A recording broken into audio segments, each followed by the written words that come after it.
Okay, so today we're going to be looking at our final assignment for the term here, and we've created a Windows Server 2025 data center on Azure, as we can see here as our operating system. And today we're going to be looking at the different resources that we've allocated for our server here and the different things to help us set that up. So first off, the domain name is ensignsuccess.corp.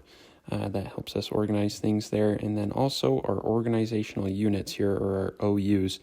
This is kind of the plan that I made. Here are the separate different organizational units, and we can actually look in our groups to see a full overview of everything. So in here, in our admins, we have James Barnes. He's our backup admin. In our advisors, we have the other 5 individuals that we've created that are just the student advisors. We do have all staff as well. That includes the advisors and the manager. And then, of course, we have our manager group here as well with just one of our center managers.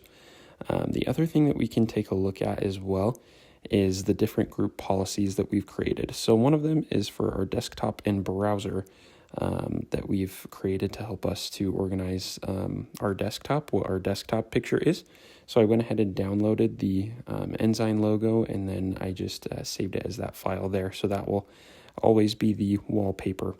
The other thing that we can take a look at is our actual setup and homepage for our Microsoft Edge. So there we have our action to actually open our URL, and then our URL is just in this little tab here that we can see. So that will always pop up in Microsoft Edge as the first browser.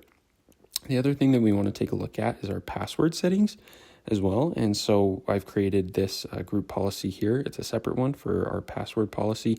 We can see that we have 12 characters as a minimum, and then the complexity requirements are enabled as well. So that will help us keep our user accounts secure.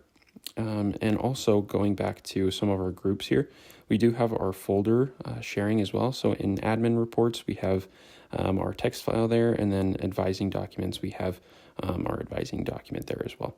And so in each of these, they each have their own different properties here. And so in manager, the manager is the only one that has read and write access to the admin reports, while in advising documents, we can go to the security here, and we'll see that all staff, so that includes the admin or the manager, as well as the student accounts that have access to that as well.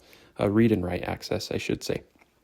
And so that is all of our work here that we've done on our VM, and that will do it for our server database.